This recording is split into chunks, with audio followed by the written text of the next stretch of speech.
Nikolai Gogol, The Portrait, Part 1.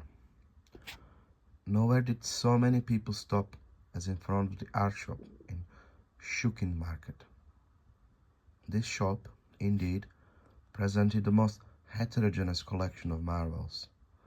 The pictures were for the most part painted in oils and covered with dark green varnish in gaudy dark yellow frames. Winter with white trees, a completely red evening like the globe of a fire, a Flemish peasant with a pipe and a dislocated arm, looking more like a turkey with cuffs than a human being. These were their usual subjects. To them should be added a few engraved prints, the portrait of Khosrev Mirza and a lambskin hat, the portraits of some generals in three-cornered hats with crooked noses. Moreover, the doors of such a shop are usually hung with sheaves of popular prints on large sheets, which witness to the innate giftedness of the Russian man. On one was the Tsarevna Militrisa Kirbityevna, on another the city of Jerusalem, whose houses and churches were unceremoniously rolled over with a red paint, which invaded part of the ground, and two praying Russian peasants in mittens. These works usually have a few purchasers, but a heap of viewers. Some bibulous lackey is sure to be there, gaping at them, holding covered dishes from the restaurant for his master, who without doubt will sup a none too hot soup. In front of them there is sure to be standing a soldier in an overcoat, the cavalier of the flea market, with a couple of penknives to sell, and an octa market woman with a box full of shoes. Each admires in his own way. The peasants usually poke their fingers, gentlemen study seriously, lackey boys and boy artisans laugh and tease each other with caricatures.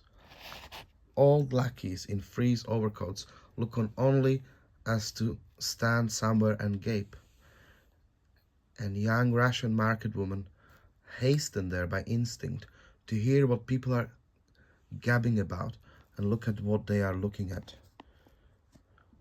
Just then, the young artist, Chartko, passing by, stopped involuntarily in front of the shop.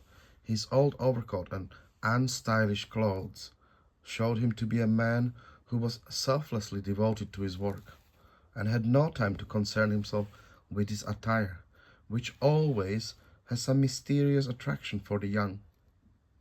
He stopped in front of the shop, at first laughed to himself at these ugly pictures. In the end, an involuntary pondering came over him. He began thinking about who might have need of these works. That the Russian populace should stare at Jerusalem Lazarevich,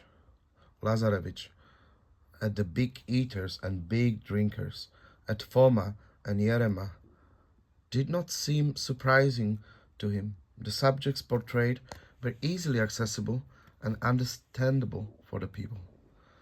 But where were the purchasers for these motley, dirty daubings in oil? Who needed these Flemish peasants, these red and blue landscapes, which displayed some pretense to a slightly higher step of art, while showing all the depths of its humiliation? They seemed not altogether the works of a self-taught child.